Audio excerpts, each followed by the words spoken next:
Africa's energy supply still relies heavily on diesel. It's inexpensive but not very friendly environmentally. But one company is helping African businesses overcome their oil habit by switching to solar power. That's just one of the stories we have coming up on today's edition of the show. Welcome to Echo at Africa. Also coming up, we explore the incredible natural diversity of the Monoroba Delta between Benin and Togo, and then we find out what the two countries are doing to protect it. We also find out about a recycling project focused on a common footwear in Africa, flip-flops, and how the world's longest road tunnel is helping to reduce climate emissions and restore alpine lakes. Elsewhere in Africa, entrepreneurs are turning an environmental challenge into a thriving business. With its rapid urbanization and growing economies, Africa is expected to generate over 160 million tons of waste by 2025. If it's not properly disposed of, that means pollution, disease, and countless other environmental problems. The good news is, most of it can be recycled and reused to create new products. Right now, only about 10% of the waste in Africa is collected. But the Green Cities Initiative in Liberia's capital, Monrovia, shows it is possible to change that.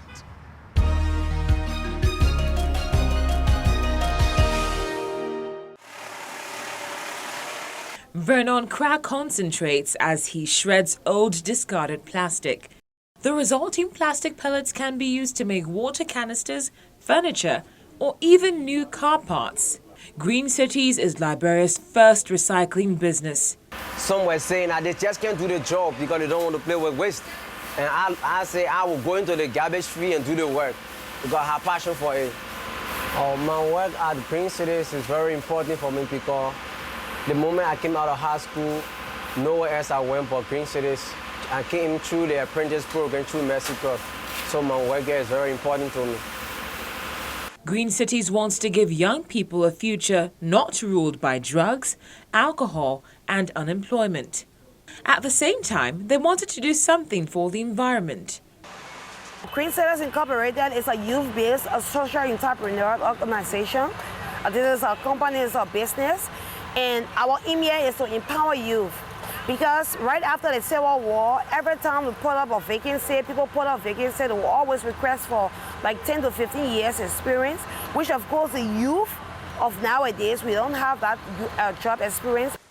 Vernon Kra often tells people in his neighborhood about his work and about the benefits of caring for the environment. As a teenager, he dreamed of making music, but now that's just a hobby. His mother always encouraged him to complete his training, and today she's proud of him. All the job that he's doing, because first time I used to support him, but now he's working, he's doing everything for himself, so I'm happy for the work. Back at Green Cities, a rubbish collector is bringing in old plastic canisters. He gets the equivalent of $1 for 7 kilograms of plastic. But there's no shortage of rubbish in Monrovia, as people dump their rubbish wherever it suits them. Every day, Vernon Kra reports to his boss. What went well? Were there any difficulties? Today, Green Cities is his life. My boss gave me the idea to do a song for this company, and I went in studio and I did it, and people around appreciate it a lot. So my personal life with Green Cities, they are all working in one go. Almost 30 people have gone through the training at Green Cities, and Kra is now thinking about how the company can develop in the future. These sacks contain rich topsoil made from organic waste. If all goes well, this business idea too might have a future.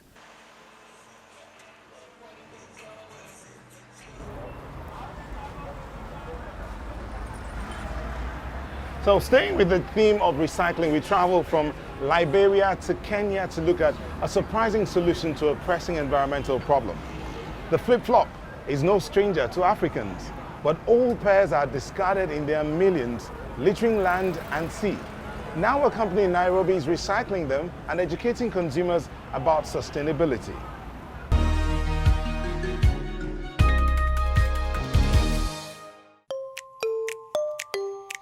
Flip-flops are among the most popular shoes worldwide. But did you know your colourful shoes could have a second life as a giraffe? All around the world, discarded flip-flops litter the beaches. So, conservationist Julie Church founded the company Ocean Soul. She works with communities along the Kenyan coast. Every year, locals collect 400,000 flip-flops on the beaches. Artists turn them into a wide range of products, including toys, animal sculptures, and jewellery. The works of art are sold both in Kenya and abroad. These bird sculptures cost around $30 each. Locals are happy to earn an income from the trash, and the project has helped clean up the beaches.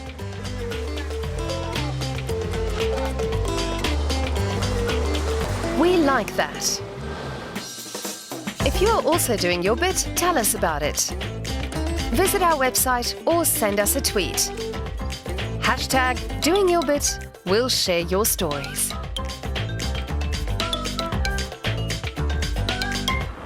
Energy supply in Nigeria is becoming a major source of concern.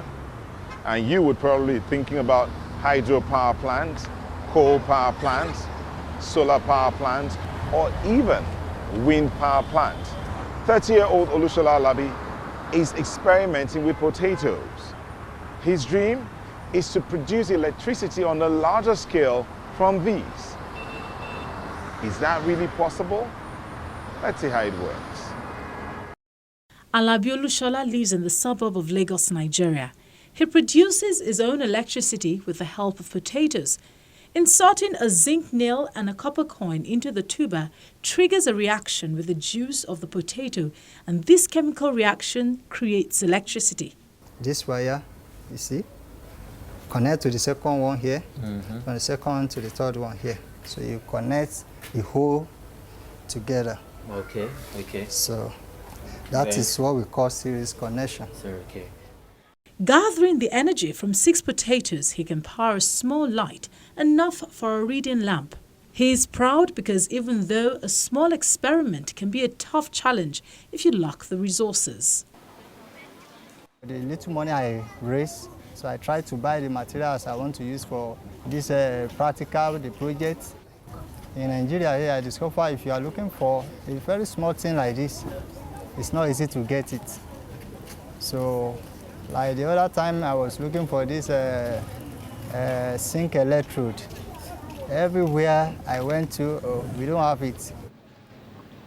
So far, he has only been experimenting in his own house.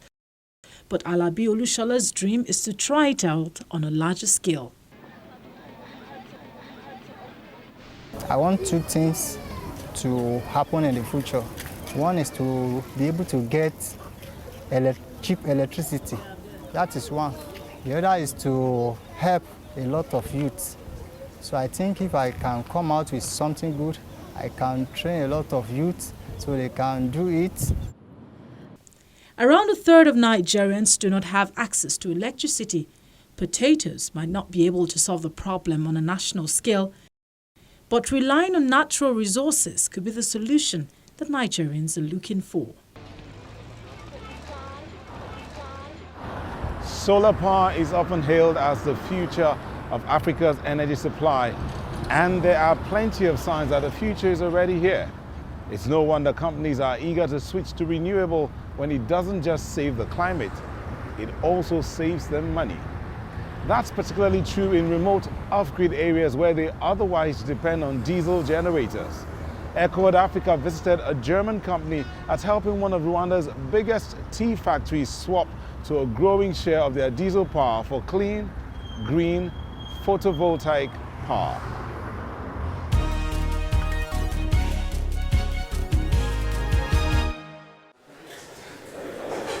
Solar panels inside rather than outside the office building. This is the headquarters of the Berlin-based company OneShore. The engineers and electricians here are developing an innovative product: hybrid energy systems that integrate solar energy into diesel-based plants. Philipp Kunze co-founded the company. He wants to make the transition to solar energy easier for customers in Africa. It's wonderful to integrate into a system that already exists. Our customers are familiar with diesel generators. The fact that we don't take them away creates a far greater openness towards the system.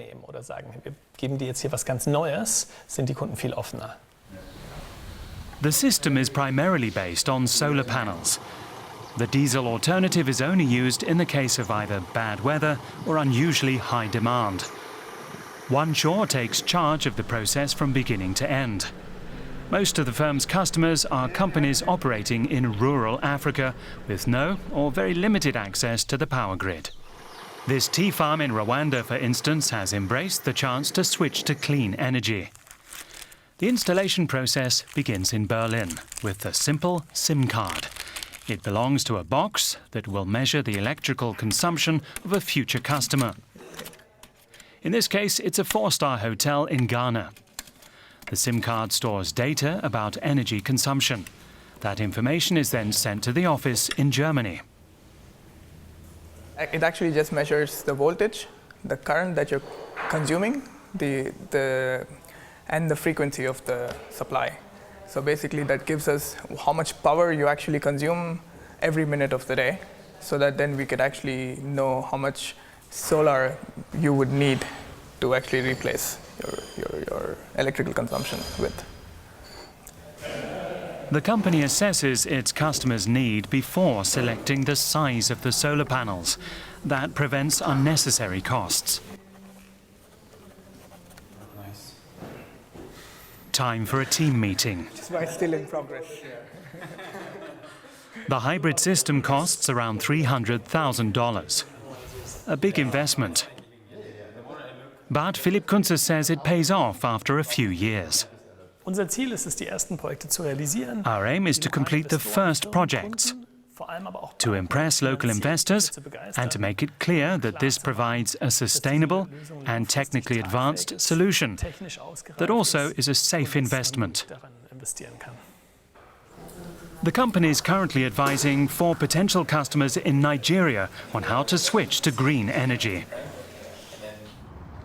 And now to a story about connecting the continent of Europe. The Gotthard base is the world's longest rail tunnel, and it's been a long time coming. Excavated right through the Swiss Alps, construction started in 1999, and now it's finally opening. The tunnel will cut the journey by 30 kilometers across the mountains and will shift freight from road to rail. But guess what? It will be beneficial for the environment as well.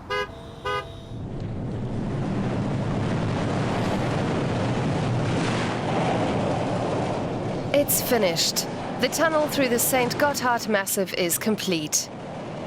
Huge drills made by the German company Herrenknecht have chewed their way through the mountain. Now it's time to celebrate. The tunnel extends through 57 kilometers of mountainside. It was a massive undertaking. 17 years and 2,400 workers went into making what is now the world's longest and deepest traffic tunnel. The Gotthard Base Tunnel extends from Erstfeld in the Swiss canton of Uri to Bodio in the canton Ticino.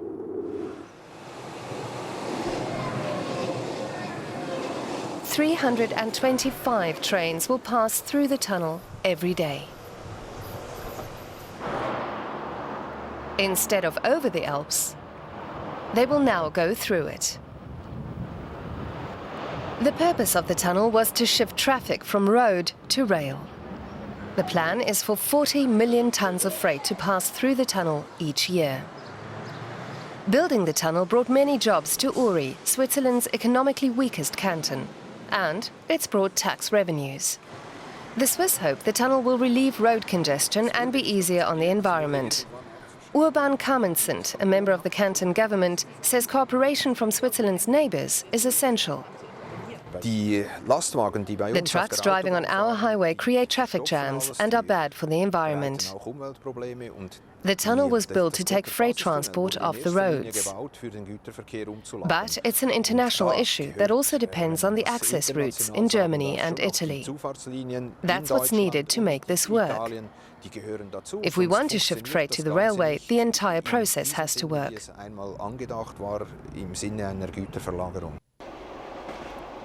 When the access routes are finished, there will be a rapid, environmentally friendly freight connection from the port of Rotterdam in the north, through Germany and Switzerland, to Genoa in the south. The freight traffic is scheduled to start in December 2016. The trains will travel at 100 kilometers an hour, one after the next. Passenger trains will travel at 250 kilometers an hour. There's a second goal, which is to draw visitors coming with the trains to the Gotthard region, instead of standing on the roads in traffic jams. Real estate agent Markus Berger says a quarter of the newly built apartments have already been sold. Our project will cost a total of 2 billion Swiss francs. 550 million of them have already been invested. We're investing in advance on infrastructure and preparation, and our first big hotel and the first apartment buildings. All this has created new jobs here and brought people to the region. And the tunnel should avoid some 1.2 million trucks that thunder through Switzerland's countryside every year, harming rare plants and animals while adding to the erosion that is the Alps' worst enemy. So let's get back to the African continent, a continent with an incredible wealth of rare species and spectacular scenery. On the west coast, there are two countries that have never really been on the radar of nature's lovers, Benin and Togo. The River Mono forms the border between the two small nations, and its delta is rich with mangroves, forest, wetlands, and savanna. It's also a refuge for rare species like the manatee and red-bellied monkey. What are these two countries doing to protect this natural paradise? Take a look. Sylvain Davo works for an environmental organisation. He'd like to see fishing in this part of the river delta banned so the fish have a chance to spawn. We're proposing a ban on fishing for 1 kilometre around the river delta so the fish will be able to pass back and forth between the Mono River and the sea. We're seeking a consensus amongst the fishermen. The beach and the dunes beyond it are a natural paradise and home to sea turtles. They've been successfully protected in both Benin and Togo for years. This is where the Biosphere Reserve is due to begin in the future. We want to see how the Mono Delta Biosphere Reserve is progressing. Benin and Togo are two narrow countries. Together, they are over 100 kilometers wide. They're separated by the Mono River. The Biosphere Reserve consists of separate settlements. The coastal protection area begins right behind the beach. It's a unique biotope. Here, where the Mono River meets the sea, the mangroves begin. At the mouth of the river, environmentalist Sylvain Davo shows us the inland waterways behind it. His organisation is helping to protect the mangrove forests. They've planted 45 new hectares and marked off spawning grounds for the fish with local residents. We continue inland to Lake Toho.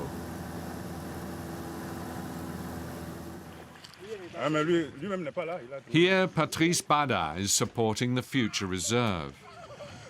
His environmental organisation is planning a nature reserve for flora and fauna on the riverbanks.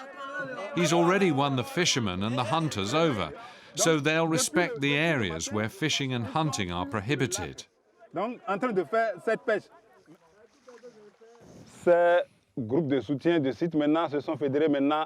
The Hunting Association supports what we're doing.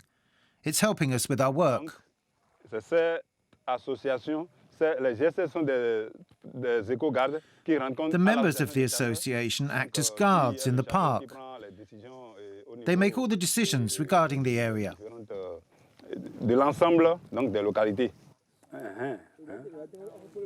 It's a natural paradise, with protected marsh areas, rare species of plants and wildlife.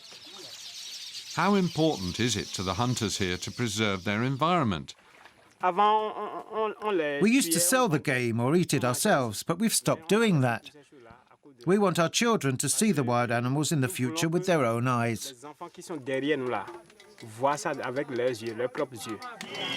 The population of Benin and Togo is growing rapidly, and more land is being urbanized. Local residents are burning down trees to clear land for farming. We fly to our last stop, the forest of Gotthard in Togo. To the people in this area, the forest is sacrosanct. They head out into the woods, following their priests in a procession. They believe the gods of the forest can heal them from sickness and protect them from evil. The priests have always kept a close watch on the forest. But now they have the support of a local environmental group. They hope to reforest some areas and set up a patrol. The greatest threats to the forest are clearing and farming.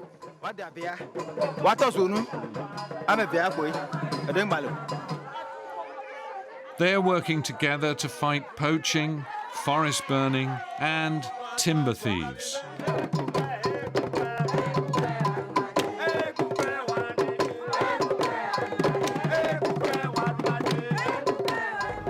An amazing example of Africa's rich natural biodiversity there. But even farmed lands can support an incredible number of species if it's done right. This is an organic farm, and you'll notice the buzz of animal activity. Farmers in Zanzibar, Tanzania's famous spice island, have been producing aromatic cloves without pesticides or chemical fertilizers for generations, long before Europe fell in love with organic produce. In Zanzibar, you will find almost all the spices in the world, but the times when one would get rich from entirely spices are long gone. Previously, all farmers in the area depended on tourists. If no one visited the farm, it was difficult to survive. Many have given up and looked for another job. Spice farmers Patrick Mangaga, together with his neighbor, managed to conquer a new market. Among the spice farmers of Zanzibar, he is considered an expert, and all the others come to him to buy new seedlings.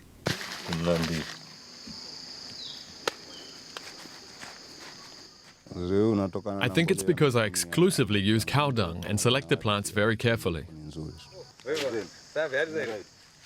With 30 other spice farmers, Manganga founded a cooperative. Since then, the farmers share everything: tools, strength, and above all, knowledge. Together they found a way to expand. Cloves are now grown on a large scale. Maganga's neighbor Ali Form explains how this helped him succeed. We decided to be certified organic. And when we sell to our customer as organic, the price is increased. Yeah, from 15 to 20,000 shillings. The cooperative is a young company based in Stone Town. It looks for organic products from the island. All spices are handpicked and then shipped to Europe. Farouk Musa is pleased with the close cooperation with the farmers. Nowadays they have a market, they know where they can sell their stuff, so even the production is a little bit higher. And last year it was about 500 seedling of the clove they've already planted, so probably after 2 years they'll start to harvest more 500 new plants.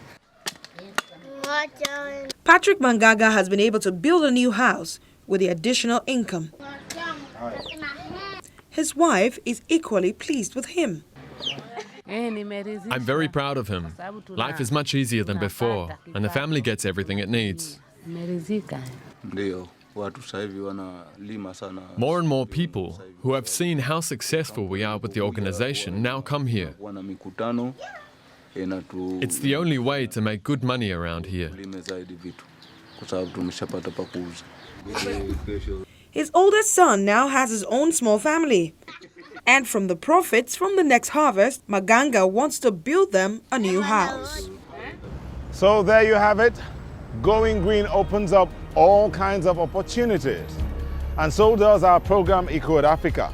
To find out more, check out our website or follow us on Twitter and Facebook. Send us your mails. Thanks for watching. So we'll bring you another edition same time next week from Lagos, Nigeria. Bye-bye.